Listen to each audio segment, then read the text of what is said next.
Hello दोस्तों, आज की कहानी है अहंकार। एक गांव में भोला नाम का एक सीधा साधा नौजवान रहता था। उसने आजीवन भगवान विष्णु की भक्ति करने का मन बना लिया। वह दिन रात विष्णु भगवान की पूजा अर्चना करता रहता था। एक दिन उसे एक साधु बाबा मिले। भोला ने बाबा से पूछा, बाबा, मैं भगवान विष्णु को अपना आराध्य देव मानकर उनकी पूजा करता रहता हूँ, किंतु मैं भगवान के दर्शन करना चाहता हूँ। मुझे भगवान की भक्ति का मार्ग बताइए। साधु बाबा ने कहा, बेटा, मैं भक्ति का मार्ग तो तुझे बता दूंगा, किंतु भगवान के दर्शन पाने के लिए अपना अहंकार छोड़ना होगा। इसके साथ ही तू गृहस्थ जीवन में रहते हुए भी भगवान को पा सकता है। लेकिन भोला नहीं माना। उसने कहा, महाराज, मैं आजीवन विवाह न करने का मन बना लिया है और मैं एकांत में तपस्या करना चाहता हूँ। आप मेरा मार्गदर्शन करें। साधु बाबा ने उसे तपस्या करने की पूरी विधि बता दी।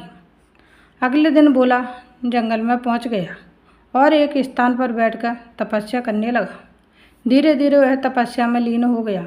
उसे भूख प्यास लगनी बंद हो गई। वह दिन रात भगवान विष्णु का ध्यान करने लगा। इसी प्रकार कई बरस बीत गए। एक दिन भोला जब ध्यान लगाकर तपस्या कर रहा था तो उसे लगा जैसे उसकी तपस्या पूर्ण हो गई।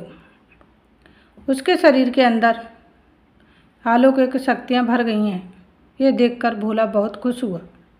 उसने भगवान के इस चमत्कार को नमन किया और तपस्या करने लगा। तभी एक पेड़ पर एक चिड़िया चहचहा रही थी। उसकी आवाज़ से भोला की तपस्या भंग हो रही थी। चिड़िया ये सबसे बेखबर चहचहा रही थी। भोला को गुस्सा आने लगा। उसने आंखें खोलकर चिड़िया से कहा, मूर्ख चिड़िया, तुझे दिखाई नहीं देता? मैं तपस्या कर रहा हूँ। मेरी तपस्या तूने भंग कर दी। उसकी सज़ा तुझे अवश्य मिलेगी। यह सुनकर चिड़िया रोने लगी और माफ़ी मांगने लगी। लेकिन भोला ने जैसे ही गुस्से से चिड़िया को देखा, चिड़िया जलकर भस्म हो गई। ये देखकर भोला बहुत खुश हुआ। उसने मन ही मन कहा, इस संसार में मुझसे शक्तिशाली और ज्ञानी कोई नहीं है। ये सोचकर वह गांव की तरफ चल दिया। भोला बहुत सालों बाद गांव में आया था। उसे कोई पहचान नहीं पाया। भोला एक घर के पास पहुंचा और उसने कहा, माई, बाबा आए हैं, भिक्षा दे दो। घर के अंदर से कोई आवाज़ नहीं आई। कुछ देर इंतजार करने के बाद भोला ने फिर से कहा, माई, भिक्षा दो। साधु की आवाज़ सुनकर घर के अंदर से एक औरत की आवाज़ आई। उसने कहा, साधु बाबा, तनिक इंतजार कीजिए, मैं अपने पति को भोजन करा रही हूँ, अभी नहीं आ सकती। कुछ देर बाद आकर आपको भिक्षा दूंगी। ये सुनकर भोला क्रोध से भर गया। उसने कहा, मूर्ख, जानती है मैं कितना ज्ञानी तपस्वी साधु हूँ। मेरा अपमान करने का साहस इस संसार में किसी को नहीं है।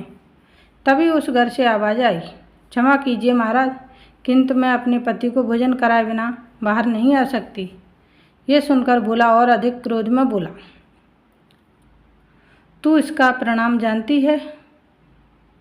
ये सुनकर उस घर से आवाज़ आई, महाराज, मैं कोई पेड़ पर बैठी चिड़िया नहीं हूँ जो आपके क्रोध से भस्म हो जाऊंगी।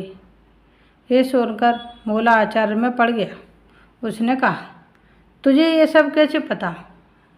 तब उस घर से आवाज़ आई, महाराज, यहाँ से कुछ दूर पर एक कसाई की दुकान है, आप वहाँ चले जाइए, आपको अपने प्रश्नों के उत्तर मिल जाएंगे।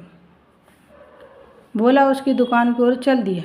वह दुकान पर पहुंचा तो उसने देखा एक कसाई मांस बेच रहा था।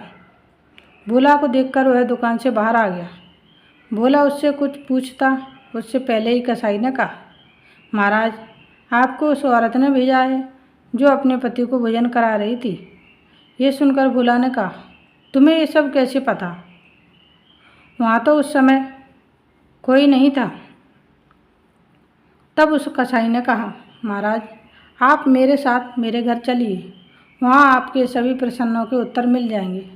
भोला आचार्य से कसाई के साथ उसके घर पहुँच गया। वहाँ पहुंचकर उसने देखा कसाई ने घर जाकर अपने बूढ़े माता पिता के पैर छुए और पूरे दिन जो भी कमाया था उनके चरणों में रख दिया। फिर माता पिता को अपने हाथों से खाना खिलाया। उसके बाद उनके पैर दबाता रहा। जब वे सो गए तब वह कसाई भोला के पास आकर बैठ गया। भोला का सारा घमंड समाप्त हो गया था।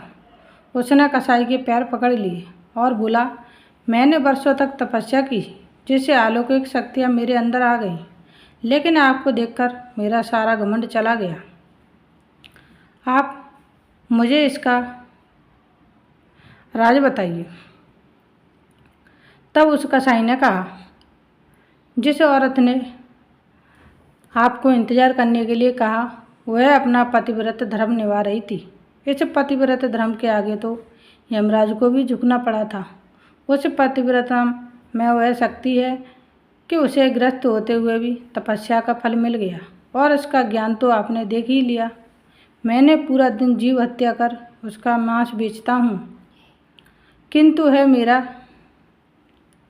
कर्म है, व्यवसाय है, किंतु घर में सब कुछ अपने माता पिता को अर्पण कर देता हूँ। उनकी सेवा में श्रवण कुमार बनकर रहता हूँ। माता पिता की सेवा करने से मुझे ग्रस्त होते हुए भी तपस्या का फल मिल गया, जिससे मैं सब जान पाता हूँ। यह सुनकर भोला रोने लगा।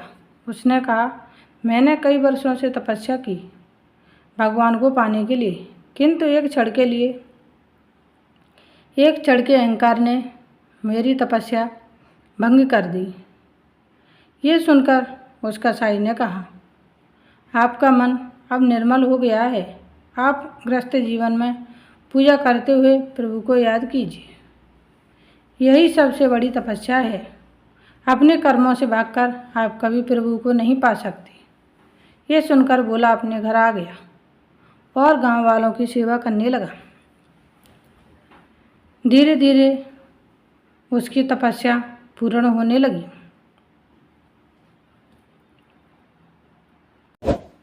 आज की कहानी यहीं समाप्त होती है। मिलते हैं नई स्टोरी वीडियो के साथ। Thanks for watching. Please like share and subscribe. धन्यवाद दोस्तों। Bye bye.